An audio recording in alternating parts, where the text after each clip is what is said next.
What's up, guys? Welcome back to another Commander Deck Tech.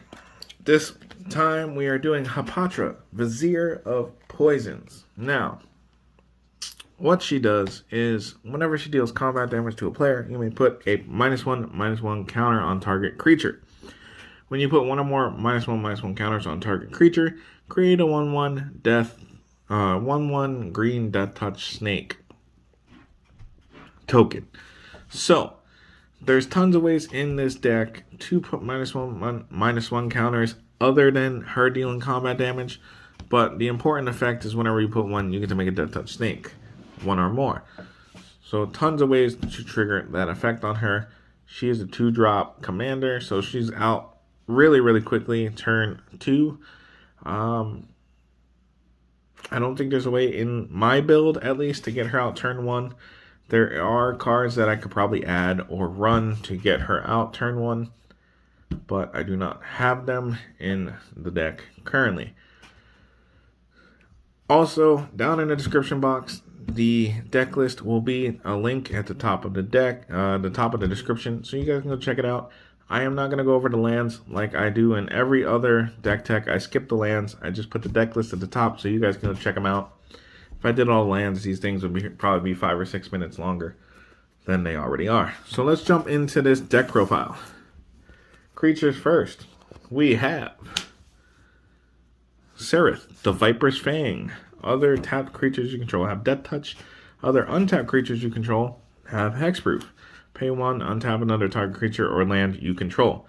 So not only is this really good with the next creature that I'm going to show you in the deck, it is also a way to protect Hapatra on the turns that you can't attack with her, because it's really important that you have her on the battlefield for her effect with the -1/-1 counters.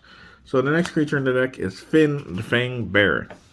Whenever a creature you control with Death Touch deals combat damage to a player, that player gets 2 poison counters. So if you have these 2 on the board and a couple of creatures to swing with, for each one of those creatures, they're going to put 2 poison counters, even if they don't have Death Touch, because when they tap to attack, the Viper's Fang is going to give them Death Touch. So then, you only have to hit your opponent with 5 creatures to kill them. Next in the deck, we have the God of Affliction. Pay 2. It's a green and a black, and then exile target creature from graveyard, make a 1/1 black and green snake enchantment creature token with Death Touch. So more creatures with Death Touch. And removing stuff from the graveyard. Crypt Cobra, if it attacks and is not blocked, defending player gets a poison counter. If player has 10 or more poison counters, he or she loses the game. Pitless Gorgon. Winding Constrictor. If one or more counters will be placed on an artifact or creature you control, put that many of those counters +1. So this adds to Hapatra's effect, or any of the -1/-1 counters, like if you target your own creature with them. And there are some creatures in the deck that you want to target your own creature with the -1/-1 counters. And if you get one or more of those counters, you put that many +1 instead. Worker Bro Elder is exactly that card. It enters the battlefield with a -1/-1 counter. Pay a green, remove a -1/-1, destroy target artifact or enchantment. So you get this out with Hapatra. You start smacking around, put the -1/-1 counters on this, and then you can pay the green, remove them, and start removing some artifacts and some enchantments. We got Llanowar Elves. We are playing green, so we need some mana dorks. Sabertooth Cobra. If you guys didn't see the Game Nights episode where they had a whole discussion about this card, if it deals damage to a player, he or she gets a poison counter. During that player's next upkeep, he or she gets another poison counter unless he or she pays 2 before then to prevent this effect. So if you didn't see that episode of Game Nights, I had a discussion of when before the upkeep is. Twinblade Assassins, Ambush Viper, Woodlurker Mimic. When you play a spell that's both black and green, Woodlurker Mimic becomes a 4/5 with the Wither until end of turn. When it deals damage, it deals damage in the form of -1/-1 counters, which also triggers Hapatra. Golgari Finebroker, Bane Whip Punisher. You may put a -1/-1 counter on target creature when it enters the battlefield.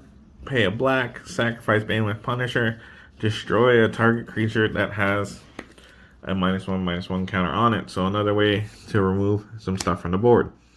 Renclaw Troll has Wither and Persist, so it deals damage in the form of -1/-1 counters. And when this is put into the graveyard, if it had no -1/-1 counters on it, return it to play with a -1/-1 counter on it. Noxious Hatchling enters with 4 -1/-1 counters, which triggers Hapatra, makes you a snake. Death Hug Cobra, you can pay 2 and give it Reach, or you can pay 2 and give it Death Touch, or you can pay both of them.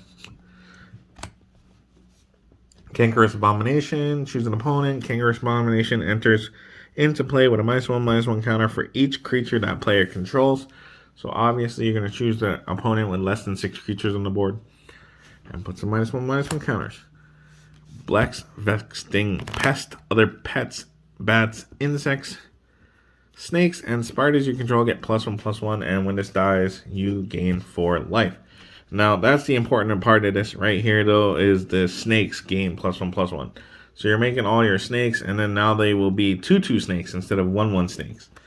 And then on the back side of this, if you guys don't know what the backside is, it is search for blacks. Look at the top 5 cards of your library. You may put any number of them into your hand, and the rest in your graveyard. You lose 3 life for each card you put into your hand this way.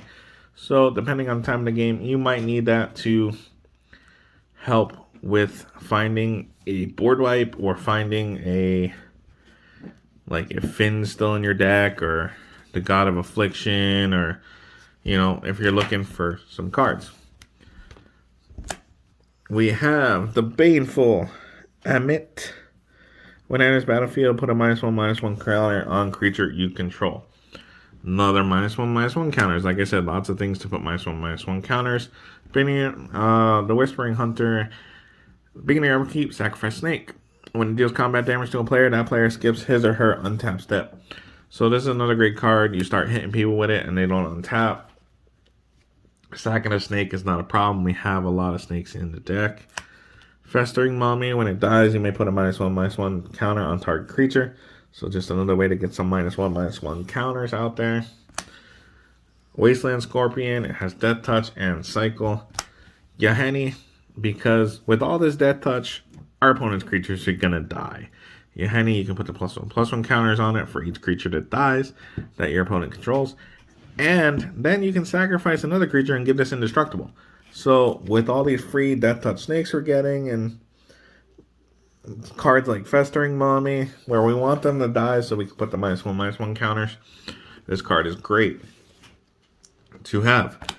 Gravedigger. Yeah, if you need to get Yahenni back from the graveyard, if you decide to send her to the graveyard, or one of your combo pieces. The Eternal here has Afflict 3. When it becomes blocked, it deals 3 damage to defending player. Whenever opponent casts a spell, put a -1/-1 counter on this card. And when it deals combat damage to a player, remove all -1/-1 counters from it. So this card is great in this deck for the -1/-1 counters, because when it deals combat damage, it will get them all removed. And if they block it, they're still going to take damage. Blightblade has Death Touch. Dina, Soul Steeper. Whenever you gain life, each opponent loses life. And you can pay 1, sacrifice another permanent, and this card gets +X+O until end of turn, where X is the sacrifice creature's power. So, another good card in this deck. Dropless Spider. Deals combat damage, put a -1/-1 counter on that creature. And when you put one or more -1/-1 counters on a creature, each opponent loses 1 life and gains 1 life. So these 2 cards together is really, really good on the board. And then all the -1/-1 counters we're putting with Dino will gain a life and then deal 2 damage to each opponent instead of 1 damage. And then we have the Assassin here. All creatures able to block do so. They have to block this card, and it has Death Touch, so something's going to die. Beanstalk Giant is the last creature in the deck. It gives a little search. That is it for the creatures in the deck. Moving on, we have a Planeswalker here. We have Vraska, Swarms, Eminence. Whenever a creature you control with Death Touch deals combat damage to a player, put a +1/+1 counter on that creature.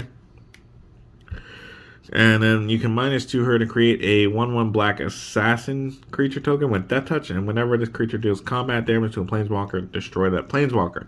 So this card is great in this deck because we have a lot of Death Touch creatures.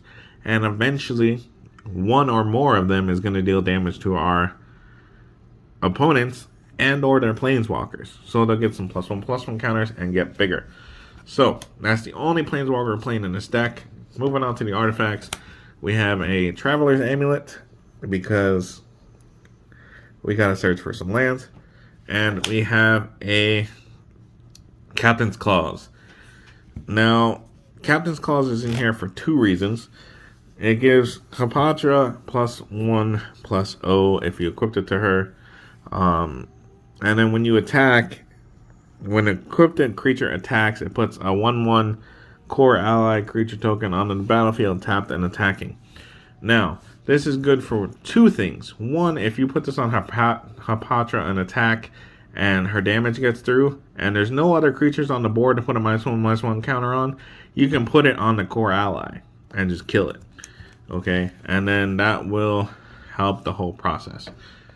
Moving on to the enchantments in the deck. Deathreap Ritual. Beginning of each end step, if a creature died this current turn, you may draw a card. So you're going to draw a lot of cards.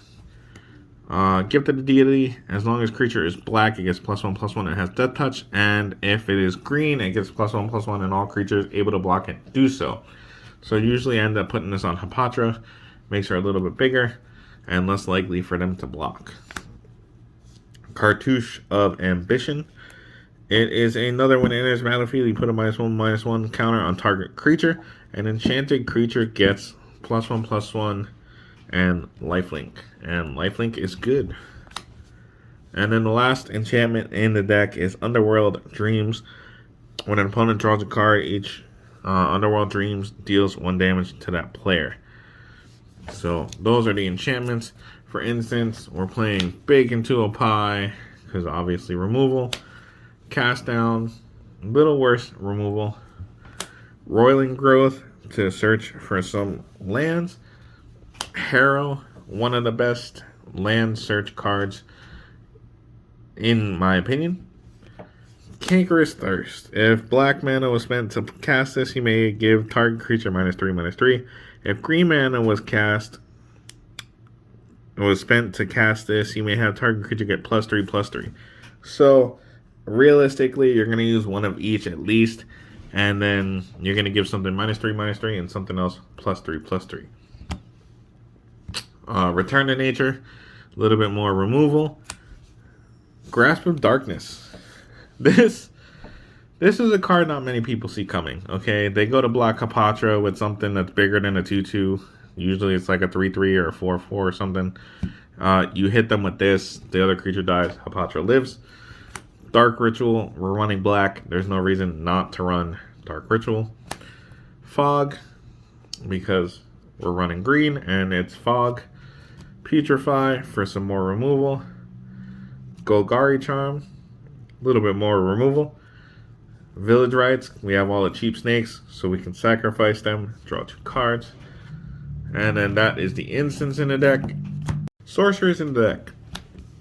Stir the Grave, Bone Splinters, Gruesome Menagerie, Dregs of Sorrows, Ruthless Disposal, Ever After, Zombify, return another target creature from graveyard to play. Impale, it's a little bit slower removal. Raise Dead, return target creature from graveyard to your hand. Diabolic Tutor, search your library for any card. Usually you're going to go find Finn, so you can get your poison counters rolling. Cultivate, Lethal Sting, Track Down, In Garrick's Wake, so board wipe that doesn't affect you. Gaze of Granite, destroy each non-land permanent with converted mana cost X or less. So you get to choose the X. It destroys a whole bunch of stuff.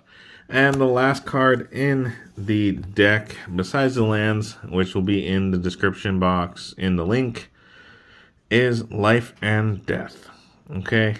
Until end of turn, all lands you control are 1/1 creatures and are still lands. And then Death says return target creature from your graveyard to play. You lose life equal to its converted mana cost. So if you want to put Hapatra in the grave, if you board wipe, you can bring her back for 2 life and 1 in a black.